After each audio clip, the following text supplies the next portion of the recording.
Hello traders. Welcome to your YouTube channel. दोस्तों, ये अपना यूट्यूब चैनल है जिस पर मैं डेली बेसिस पर बैंक निफ्टी में ट्रेड एनालिसिस करके आप लोगों के साथ उसका लॉजिक और एंट्री एग्जिट प्रॉपर शेयर करता हूँ। दोस्तों, इसके साथ ही मैंने अभी एक चीज़ स्टार्ट किया है क्योंकि मेरे पास दिन से रिक्वेस्ट आ रही थी कि सर, ये जो पैटर्न आप बताते हैं इसको स्टॉक्स में कैसे अप्लाई करेंगे, इसको स्टॉक में कैसे खोजेंगे। तो इसलिए दोस्तों मैंने स्टॉक में भी इसको बताना शुरू कर दिया। जब भी मुझे स्टॉक कोई मिलता है बैक टेस्ट के लिए मैं उसमें बता देता हूँ कि ये पैटर्न देखिए, जब बना है तो फेल कभी नहीं हुआ, जब भी आपको दिया है तो प्रॉफिट अच्छा खासा दिया है। इससे पहले मैंने कई शेयर्स बता दिए थे, 4-5 शेयर्स आपको बताए थे। अभी कल के वीडियो में भी मैंने वेदांता लिमिटेड को बताया था कि जब भी ये बुलिश पिन बार जहाँ पर भी बना है, वहाँ से उसने ऑलमोस्ट एक 1:14, 1:10, 1:12 ऐसा प्रॉफ़िट दिया है। छोटे-छोटे स्टॉप लॉस पे ₹4, ₹5 के स्टॉप लॉस पे आपको ₹100-100 का प्रॉफ़िट दे रहा है। ये मैंने आपको उसमें बैक टेस्ट करके आपके साथ शेयर किया था। तो अब आपका काम शुरू होता है। मैंने तो इसको 4 से 5-6 स्टॉक में आपको बता दिया। अब आप करिए 10 से 15 स्टॉक की लिस्ट बनाइए अच्छे से, निफ्टी 50 के 15-20 स्टॉक की। डेली बेसिस पर उनके डेली टाइम फ्रेम पर देखिए कि कहाँ पर वो फ़ॉर्म हो रहा है। पहले तो आप बैक टेस्ट करिए, क्या पीछे वो बना था बुल स्पिन बार, और अगर बना था तो आपको वहाँ पर कितना रिस्क रिवार्ड रेशियो बना वहाँ पर। अगर आप लेते वहाँ से ट्रेड तो क्या होता? उसको आप नोट डाउन करिए। अगर आप वो 5 बार बन रहा है, 10 बार, अगर 15 शेयर में वो 15 से 20 बार बन रहा है, तो कितनी बार वो सक्सेस हुआ, आपको प्रॉफ़िट दिया, कितनी बार एसएल हिट किया, ये नोट करिए। तो आपको कॉन्फिडेंस आएगा, तो आपको एक्चुअल पता लगेगा कि 20 बार में से 10 बार चला है, 10 बार फेल हुआ, लेकिन 10 बार फेल हुआ तो हमने छोटा-सा स्टॉप लॉस लिया। और जो 10 बार प्रॉफ़िट हुआ उसमें मैंने स्टॉप लॉस से 10-10 गुना प्रॉफ़िट कमाया, 8-8 गुना। तो आप देखेंगे तो प्रॉफ़िट का रेशियो आपको ज़्यादा मिलेगा कि आप प्रॉफ़िटेबल रहेंगे। तो देखिए, आपकी स्ट्रैटेजी अगर 10 में से 5 बार चल रही, 5 बार फेल हो रही, तो भी आप प्रॉफ़िटेबल रहेंगे। शर्त ये है कि आप डिसिप्लिन मेंटेन करिए, रूल्स को फ़ॉलो करिए, अपने सेटअप को फ़ॉलो करिए, risk reward ratio maintain maintain करिए। तभी आप प्रॉफ़िटेबल हो सकते हैं। देखिए, 5 बार आप फेल होंगे, आपने मान लीजिए 1-1 का लॉस लिया तो ₹5 का आपको लॉस हुआ। लेकिन जो आप 5 बार सक्सेस हो रहे हैं, उसमें आपने रूल बना रखा है 1:2 मिनिमम आप लेंगे, या 1:3, या एज़ पर प्राइस एक्शन जो टारगेट बन रहा होगा। तो आप मिनिमम 1:2 भी मान के चलिए, तो आप 5 बार सक्सेस हो रहे हैं तो 5 दूना ₹10 का आपको प्रॉफ़िट हो रहा है। 10 का प्रॉफ़िट हुआ, 5 जो आपको लॉस हुए माइनस कर दिए, ओवरऑल आपको ₹5 का गेन ही रहा है। 1:2 अगर काम कर रहा है, लेकिन कई बार आपको 1:3 भी मिलता है, 1:4 भी मिलता है। मैंने मिनिमम साइड पकड़ के रखा, 1:2 मिल रहा है, और 50% टाइम हमारा टारगेट हिट हो रहा है, 50 पॉइंट पाइ टाइम्स हमारा एसएल हिट हो रहा है, तो भी आप प्रॉफ़िटेबल रहेंगे। शर्त ये है कि आपको रिस्क रिवार्ड रेशियो मेंटेन करना है, डिसिप्लिन फ़ॉलो करना है, रूल्स को फ़ॉलो करना है। आप प्रॉफ़िटेबल हो सकते हैं, चाहे वो स्टॉक हो, निफ्टी हो, बैंक निफ्टी हो, कमोडिटी मार्केट हो, फॉरेक्स का मार्केट हो, कोई भी मार्केट हो। आपको बेसिक आना चाहिए, बेसिक पता रहेगा, रूल्स पता रहेंगे, डिसिप्लिन मेंटेन करेंगे, रिस्क रिवार्ड रेशियो मेंटेन करेंगे, आपकी साइकोलॉजी स्ट्रॉन्ग होगी, तो आपको प्रॉफ़िटेबल रहने से कोई नहीं रोक सकता। चाहे वो आप इन्वेस्टमेंट कर रहे हो, या आप ट्रेडिंग कर रहे हैं, चाहे आप, या फिर आप शॉर्ट टर्म इन्वेस्टमेंट कर रहे हैं। तो फ्रेंड्स, ले चलते हैं आपको 22 तारीख के अपने मार्केट पर बार एनालिसिस के द्वारा दिखाऊँगा कि मैंने क्या अपॉर्च्युनिटी बनी थी, कहाँ एंट्री और एग्ज़िट हो सकता था, कैसे वहाँ पर हमको ट्रेड लेना था। ये सारा एनालिसिस बैंक निफ्टी का आज मैं आपको बार एनालिसिस के द्वारा, बार रिप्ले से मैं दिखाने वाला हूँ। तो देखिए, ये हमारा प्रीवियस डे का मार्केट है, 15 मिनट का टाइम फ्रेम लगा। मैंने आपको कई बार बताया कि मैं 15 मिनट के टाइम फ्रेम पर एनालिसिस करता हूँ। तो देखेंगे आप 15 मिनट का अगर टाइम फ्रेम लगा कर देखिए, तो यहाँ से 15 फरवरी से आप देखेंगे तो एक चैनल बन रहा है डाउन ट्रेंड। यहाँ पर मार्केट ने सपोर्ट लिया, ऊपर गया, फिर यहाँ पर सपोर्ट लिया, ऊपर गया, फिर यहाँ सपोर्ट लिया, ऊपर लिया। तो इसको जोड़ते हुए मैंने एक ट्रेंड लाइन को ड्रॉ कर दिया। इसी तरीके से ऊपर यहाँ पर मार्केट इस ट्रेंड लाइन को यहाँ पर ब्रेक करने आया, तो यहाँ पर देखिए नीचे आया, फिर यहाँ रेजिस्टेंस लिया, फिर नीचे आया, फिर यहाँ रेजिस्टेंस लिया, फिर देखिए नीचे आके फिर यहाँ रेजिस्टेंस लिया। वापस चांसेस ये है कि मार्केट यहाँ पर आएगा। तो फ्रेंड्स, मैंने दोनों तरफ से एक ट्रेंड लाइन ड्रॉ कर दी। हमारा हॉरिजॉन्टल यहाँ पे ऑलरेडी ड्रॉ करके रखा हुआ था, ये सपोर्ट सपोर्ट सपोर्ट एरिया। अब हमको सिर्फ़ ये देखना है कि ये ट्रेंड लाइन को कैसे फ़ॉलो करता है। ये एक चैनल में देखिए ये काम कर रहा है। यहाँ पर एक ये चैनल में चल रहा है। ये यहाँ से मार्केट आया, ये गया, ये आया, ये आया, मार्केट यहाँ गया, ये यहाँ आएगा, या फिर चांसेस ये है कि यहाँ से आके ऊपर निकल जाए, या फिर चांसेस दूसरा ये बनता है कि यहाँ आके इसको ब्रेक करे, फिर यहाँ पर रीटेस्ट करे, फिर आए। तो ये चांसेस यहाँ पर बनते हैं। हमको पहले से कोई प्लान नहीं करना है कि हमको बाय करना है, सेल करना है। हम मार्केट की अपॉर्चुनिटी देखेंगे, मार्केट किस साइड जा रहा है, तब हम वैसे काम करेंगे। पहले से हमको डिसाइड नहीं करना है, पहले से हमको सिर्फ एनालिसिस करके रखना है और बैठना है, देखना है कि मार्केट ऊपर जा रहा है कि नीचे जा रहा है। तो ये हमारा पहले से एनालिसिस करके रखा हुआ है। अब मैं स्टार्ट करता हूँ बार रिप्ले और दिखाता हूँ कि कैसे यहाँ पर हमको अपॉर्चुनिटी बनती है, क्या यहाँ पर लॉजिक रहा है। देखिए मार्केट यहाँ पर गैप डाउन ओपन हुआ, 15 मिनट का टाइम फ्रेम लगा हुआ है, 15 मिनट की कैंडल्स आप देखेंगे तो यहाँ पर सीधा गैप डाउन होने के बाद देखिए इसने जो ये ट्रेंड लाइन बना था, ये जो यहाँ पर ड्रॉ किया हुआ था एक चैनल को, उसी पर देखिए आकर ये सीधा से यहाँ टच किया। चांसेस ये था या तो यहाँ से ऊपर ब्रेक करके रिटेस्ट करके निकल जाता ऊपर, या दूसरा ये होता है कि ब्रेक करके फिर यहाँ रिटेस्ट करे फिर और नीचे जाएगा। दो यहाँ पर चांसेस है। तीसरा ये होता है कि यहीं से साइडवेज हो जाएगा, फिर जिस तरफ ब्रेकआउट देगा हम उस तरफ एंट्री लेंगे। तो देखिए यहाँ पर मार्केट ने ब्रेकआउट किया। ब्रेकआउट करने पे अभी देखिए ये 15 मिनट की कैंडल्स मैंने फॉरवर्ड कर दिया है।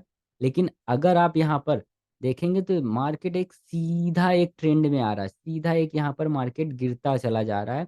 15 मिनट के टाइम फ्रेम पर आप देखेंगे तो यहाँ कहीं पर आप देखिए, आज के दिन मैंने कोई भी एंट्री नहीं ली है, मैं आपको इसलिए बोल रहा हूँ, मैं दिखा भी सकता हूँ आपको, मैंने अपने ट्रेडिंग टर्मिनल पर कोई भी एंट्री नहीं ली क्योंकि ये मार्केट गैप डाउन हुआ और सीधा एक तरफ ये भागा चला गया। हालाँकि मार्केट ट्रेंडिंग था, कोई भी यहाँ पर ट्रेड बना सकता था, लेकिन मैं ये अपॉर्चुनिटी मिस कर गया था। तो मैंने आपको बताया था जब भी कोई आप अपॉर्चुनिटी मिस कर जाएँ तो ज़बरदस्ती का ट्रेड में कूदना नहीं है, वेट करना है, अगर दोबारा आपको मौका मिलेगा तो लेंगे, अदरवाइज़ नहीं लेंगे। तो यहाँ पर मुझे ट्रेड की अपॉर्चुनिटी मैंने मिस कर दी थी, इसलिए यहाँ पर उसके बाद मैंने कोई भी ट्रेड इनिशिएट नहीं किया।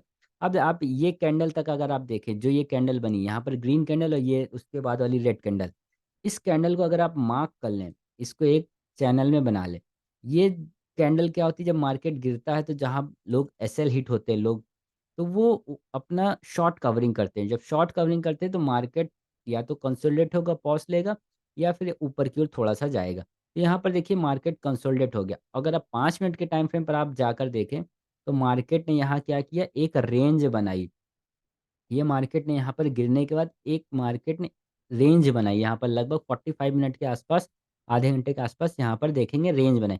अब जब ये रेंज का ब्रेकआउट होता है, क्योंकि मार्केट ट्रेंडिंग जब रहता है, गैप डाउन हुआ, ट्रेंडिंग था, नीचे जा रहा था और रेंज को दोबारा से ब्रेकआउट किया, तो ये हमारे पास मल्टीपल कन्फर्मेशन हो गया। पहला कन्फर्मेशन, मार्केट यहाँ डाउन ट्रेंड में। सेकंड कन्फर्मेशन, यहाँ पर मार्केट ने एक रेंज बनाई। थर्ड कन्फर्मेशन, रेंज को फिर से ब्रेकआउट किया। ब्रेकआउट के पहले आप देखेंगे तो डोजी स्टार कैंडल यहाँ पर बनाई हुई, एक डोजी कैंडल बनाई यहाँ पर।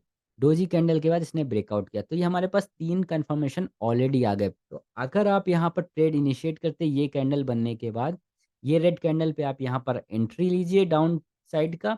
ये देखिए मैं आपको दिखाता हूँ। इसी का हाई आप यहाँ पर एसएल लगाइए और आपका टारगेट 1:2 होगा, या फिर एज़ पर प्राइस एक्शन। यहाँ पर 1:2 देखिए, यहाँ पर ईज़िली आपका अचीव हो गया है। मैंने आपको कई बार बताया, अगर आप लर्निंग है, बिगिनर है, 1 लॉट से काम कर रहे हैं तो आप 1:2 पर एक क्वांटिटी अपनी जो भी ले रखी है एग्ज़िट करिए। अगर थोड़ा बहुत आप सीख चुके हैं, आपको ट्रेलिंग एसएल आता है या प्राइस एक्शन का स्विंग लो हाई आपको पता रहता है, तो आप आधी क्वांटिटी एग्ज़िट करिए 1:2 पर। रिमेनिंग क्वांटिटी को होल्ड करिए बिगर टारगेट के लिए, एज़ पर प्राइस एक्शन के लिए, या ट्रेल करिए ट्रेलिंग एसएल के साथ। तो देखिए अगर यहाँ पर मैं ट्रेड इनिशिएट करता, हालाँकि मैंने आपको पहले ही बता दिया कि ये अपॉर्च्युनिटी मेरे से मिस हो गई थी, ये टाइम फ्रेम पर मैं देख नहीं पाया था किसी रीज़न से, तो मैंने दोबारा इसमें ट्रेड में ज़बरदस्ती का ट्रेड नहीं लेता हूँ मैं। मेरे से अपॉर्च्युनिटी मिस हो गई, कोई बात नहीं, दोबारा मौका मिलता है तो मैं ट्रेड करता। यहाँ पर पहली अपॉर्च्युनिटी ये बनती है फ्रेंड्स, मैं सिर्फ़ आपको अपॉर्च्युनिटी दिखा रहा हूँ कि कैसे आप मार्केट में जब आपको यहाँ पर ट्रेंडिंग दिखेगा तो आपको कैसे ट्रेड लेना है। ट्रेंडिंग में कभी-कभी आपको कैंडलस्टिक पैटर्न नहीं दिखेगा और सपोर्ट रेजिस्टेंस भी आपको वहाँ पर नहीं मिलेगा, क्योंकि मार्केट यहाँ से गैप डाउन दे दिया। यहाँ पर और कोई सपोर्ट नहीं था, सिर्फ़ एक ट्रेंड लाइन का सपोर्ट था। तो आपको इस तरीके से भी देखना पड़ेगा कि मार्केट ट्रेंडिंग था, गैप डाउन दिया, डाउन ट्रेंड में था, फिर पॉज़ लिया, थोड़ा कंसोलिडेट किया, फिर चैनल को ब्रेकआउट किया। तो ये आपको 2-3 कन्फर्मेशन इस तरह से मिलेंगे कि मार्केट डाउन ट्रेंड में है। तो यहाँ पर आप एंट्री बना सकते हैं, छोटा-सा रिस्क लेंगे आप। यहाँ पर पॉइंट का एसएल है, अगर आप एट द मनी में काम कर रहे होंगे तो आपको 30 पॉइंट चैनल या एक लॉट पे लगभग 750 रुपये का एसएल, और यहाँ पर 1:2 या उससे ज़्यादा का आप टारगेट लगा सकते हैं। तो ये अपॉर्चुनिटी तो मेरे से मिस हो गई थी। देखते हैं मार्केट ने क्या दूसरी अपॉर्चुनिटी दी थी या नहीं। हालाँकि मैं इस दिन ट्रेड नहीं किया हूँ, क्योंकि ये पहली अपॉर्चुनिटी मिस हो गई थी। सेकंड अपॉर्चुनिटी देखते हैं, लेट सेशन में मुझे दिखी थी। तो इसलिए मैंने यहाँ पर कोई भी ट्रेड इनिशिएट नहीं किया था। तो देखिए यहाँ पर भी एक चैनल ब्रेकआउट हुआ, लेकिन यहाँ चैनल ब्रेकआउट होने पर क्यों एंट्री नहीं ली गई? क्योंकि यहाँ पर देखेंगे आप, इमीडिएट ट्रेंड लाइन का सपोर्ट आ रहा था। देखिए मार्केट यहाँ ट्रेंड लाइन से बार-बार सपोर्ट लेके ऊपर जा रहा था, फिर सपोर्ट लिया, फिर ऊपर गया। यहाँ भी चांसेस ये था कि यहाँ से आप अगर ट्रेड लेते तो मार्केट ऊपर चला जाता, तो आपका एसएल हिट हो जाता, या आप ट्रेल करते तो आप कॉस्ट पे एग्ज़िट करना पड़ता आपको। इसलिए यहाँ पर ट्रेड नहीं लिया गया मेरे द्वारा, क्योंकि यहाँ पर ट्रेंड लाइन का सपोर्ट था, इमीडिएट एक ये सपोर्ट था। तो अब आगे देखते हैं, क्या सेकंड अपॉर्चुनिटी हमको कहीं पर मिली थी या नहीं? तो यहाँ पर आप देखें कि मार्केट फिर से कंसोलिडेट कर रहा है। ये देखिए, अभी मार्केट कंसोलिडेट कर रहा है और यहाँ ट्रेंड लाइन है, ये सपोर्ट एरिया। अब अगर मार्केट इसको ब्रेक करता है तो आपके पास एक हाई प्रोबेबिलिटी चांस रहेगा, तो मार्केट डाउन ट्रेंड में जाएगा, तो आप यहाँ पर ट्रेड इनिशिएट कर सकते हैं। तो देखिए यहाँ पर क्या हुआ, मार्केट ने एक कंसोलिडेट एरिया बना लिया, मार्केट यहाँ चैनल में चल रहा है। देखिए ये साफ आपको दिखेगा कि मार्केट ऐसे चल रहा है, तो आपको कुछ नहीं करना है, एक चैनल को ड्रॉ कर लेना है, सिंपल सा है लॉजिक यहाँ पर। चैनल को देखिए, यहाँ पर ट्रेंड लाइन और सपोर्ट एरिया दोनों को इस रेड कैंडल ने ब्रेकआउट किया है। रेड कैंडल कौन-सी है? मारुति टाइप की कैंडल है। महाराज भी कैंडल एक स्ट्रॉन्ग पैटर्न होता है। अगर ये कैंडल से ब्रेकआउट होता है तो आप यहाँ भी एंट्री ले सकते हैं इसका ऐसे लगा के, और अगर आप सेफ ट्रेडिंग करते हैं तो मैंने आपको बताया, तो आप रीटेस्ट का भी वेट कर सकते हैं। हालाँकि यहाँ पर भी एंट्री लेना सेफ है, क्योंकि ये मारुति कैंडल है, यहाँ पर ट्रेंड लाइन और सपोर्ट दोनों को एक साथ ब्रेक किया इसने। तो ये स्ट्रॉन्ग पैटर्न होता है। तो अभी देखिए मार्केट ने क्या किया, ब्रेकआउट करने के बाद यहाँ पर फिर से ऊपर की ओर गया। तो हम रीटेस्ट का वेट करते हैं। मैंने आपको कई बार बताया कि हम मार्केट में रीटेस्ट का वेट करते हैं। तो देखिए यहाँ पर क्या हुआ, ब्रेकआउट हुआ, और ये बड़ी कैंडल ने रीटेस्ट करके दोबारा से बड़ी कैंडल ने ब्रेकआउट दिया। तो हम इस पे एंट्री नहीं लेते, क्योंकि ये बहुत बड़ी कैंडल है, हमारा एसएल बड़ा हो जाएगा। तो ये सब चीज़ें लाइव मार्केट में आपको डिसीजन लेना होता है फ्रेंड्स। तो ये सब डिसीजन आपको कब आएगा, जब आप प्रैक्टिस करेंगे, आपको एक्सपीरियंस होगा, तो ये सब आपको ऑटोमेटिकली यहाँ पर पता लग जाएगा कि कैसे हमको काम करना होता है। अभी देखिए यहाँ पर क्या हुआ, ये जो ट्रेंड लाइन का ब्रेकआउट हुआ था, यहाँ पर रिटेस्ट करने आया, तो इतनी बड़ी कैंडल बनानी कि हम रिटेस्ट पर एंट्री नहीं ले सकते थे। तो दोबारा से देखिए यहाँ पर रिटेस्ट करने आया, रिटेस्ट किया तो इसने एक शूटिंग स्टार कैंडल बनाया। अब यहाँ पर एक एंट्री प्लान की जा सकती है। हालाँकि मैं यहाँ भी एंट्री प्लान नहीं की, क्योंकि जब लेट हो जाता है, 2:30 बज गया था, तो ऑलमोस्ट मार्केट किसी भी साइड जा सकता था या साइडवेज भी हो सकता था, इसलिए यहाँ पर कोई भी एंट्री मेरे द्वारा प्लान नहीं की गई। नीचे देखेंगे तो एक बुलिश पिन बार कैंडल बना, लेकिन यहाँ कहीं मुझे सपोर्ट नहीं दिखा था, तो यहाँ भी एक एंट्री नहीं ली। और दूसरी चीज़, जब मार्केट डाउन ट्रेंड में है तो आपको ट्रेंड के साथ में ट्रेड लेना है। ट्रेंड डाउन ट्रेंड है तो डाउन ट्रेंड का ट्रेड लेना है, ना कि उसके अपोज़िट का ट्रेंड लेना है। इसलिए मैंने यहाँ पर इसको अवॉइड कर दिया था। हालाँकि यहाँ पर भी आपको देखेंगे अच्छा खासा प्रॉफ़िट यहाँ पर दिया, 2 ही कैंडल में टारगेट हिट हो जाता। तो मैंने यहाँ भी ट्रेड नहीं लिया, ये अपॉर्च्युनिटी एक बनी थी, यहाँ से अगर आप ट्रेड लेते तो अच्छा खासा आपको 1:2 का टारगेट मिल जाता। तो देखिए यहाँ पर रीटेस्ट करने के बाद कैंडल ने क्या किया, आपका एसएल हिट किया। यहाँ पर अगर आप एंट्री बनती तो आपका एसएल हिट हो रहा था। तो लेट सेशन में आपको ट्रेड नहीं लेना है, अगर 2:30 बजे के बाद हो गया, पौने 3, 3 बज रहा है, तो आपको वहाँ पर ट्रेड को छोड़ देना। पहली अपॉर्च्युनिटी ये थी सुबह-सुबह, ये मेरे से मिस हो गई, मैंने इसको ट्रेड नहीं लिया। सेकंड अपॉर्च्युनिटी भी मैंने ध्यान नहीं दे पाया, तो यहाँ पर भी मेरे से मिस हो गया, क्योंकि आज मैं बिज़ी था थोड़ा, तो इसलिए ये भी ट्रेड नहीं ले पाया मैं। थर्ड अपॉर्च्युनिटी कोई भी नहीं बनी थी। यहाँ पर हमें सेटअप ज़रूर बना था, अगर यहाँ बनता तो एसएल हिट होता, लेकिन ये यहाँ पर टाइम इतना लेट हो गया था, यहाँ ट्रेड लेने की कोई ज़रूरत नहीं है। तो हमेशा पहली और दूसरी अपॉर्च्युनिटी जो आपको लगभग 2 बजे तक मिल जाए, उस पर ट्रेड कर लीजिए, 2 से ढाई से पहले। अगर 2:30 बजे के बाद अपॉर्च्युनिटी कोई बन रही है, तो उसको अवॉइड करने की कोशिश करिए, क्योंकि मार्केट में प्रीमियम बहुत तेज़ी से डिके होता है, जितना प्रॉफ़िट आपको मिलना है, उतना नहीं मिलता है। तो आज का हमारा 22 तारीख का मार्केट फ्रेंड्स ट्रेंडिंग डे था, डाउन ट्रेंड में था। जिसने भी यहाँ कहीं ट्रेड बनाया होगा उसको, और ट्रेल किया होगा एसएल को, तो बहुत बड़ा प्रॉफ़िट उसने आज बनाया होगा। बहुत ही अच्छा एक जैकपॉट प्रॉफ़िट बनाया होगा। हालाँकि मेरे से यहाँ से ट्रेड मिस हो गया, तो मैं कोई रिग्रेट नहीं करता हूँ कि ट्रेड मिस हुआ, ट्रेड मिस हो गया, कोई बात नहीं, मार्केट कहीं भागा नहीं जा रहा है, नेक्स्ट डे फिर मार्केट खुलेगा, फिर से अपॉर्चुनिटी बनेगी, फिर से लेंगे। यहाँ पर मैं मिस कर गया था, जिसकी वजह से यहाँ पर मैंने आज कोई भी ट्रेड नहीं लिया। तो फ्रेंड्स, देखते हैं कल के वीडियो में, कल मार्केट कैसा परफॉर्म करता है, कल हमें क्या अपॉर्चुनिटी मिलती है। थर्सडे एक्सपायरी का मार्केट रहेगा, कभी-कभी जैकपॉट भी बनता है और बहुत से लोगों का थर्सडे वाले दिन ही लॉस होता है, क्योंकि प्रीमियम बहुत तेज़ी से डिके होगा, प्रीमियम ज़ीरो हो जाता है एट द मनी से लेके आउट ऑफ द मनी का। तो इसलिए संभल कर काम करिएगा, एक लॉट में काम करिए, छोटी क्वांटिटी से काम करिए, सिर्फ सीखिए। First learning then earning. तो फ्रेंड्स, मिलते हैं नेक्स्ट वीडियो में, तब तक के लिए बाय बाय, टेक केयर।